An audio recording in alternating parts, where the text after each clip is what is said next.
everyone. This is Sarah from Be Data Lit coming today with a tip for you.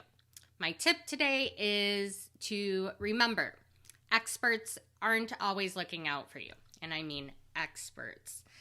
You really need to be critical with the different experts and research that you're reading. And the reason why I bring this up is because this week I was updating some of the job outlooks and career trends for 2024 and seeing what was updated from the previous year.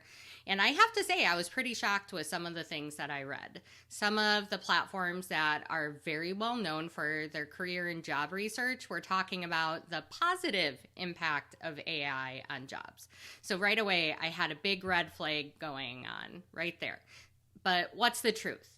Here's the thing that I've realized in probably the past decade of different companies that I've worked for. I've worked for publicly traded companies, and I've worked for companies that wanted to be publicly traded companies. And the best way for these companies to be solvent, to have a lot of positive cash flow, is for these industry analysts to say they are doing really well. So who are the people paying for this research that you're reading, for the expert articles that you're checking out?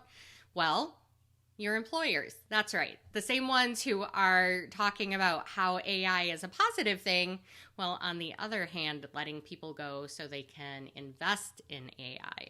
So you really have to be critical about the platforms that you're reading. And there are many popular platforms out there. So just make sure you're doing your research, seeing how they make their money. And if they make their money by people paying them to be part of their industry reports, you already have your answer right there. And it's not to say that there aren't really good research firms out there that are really well known. There are. And I try to make sure that if you go to my website, it's under career resources.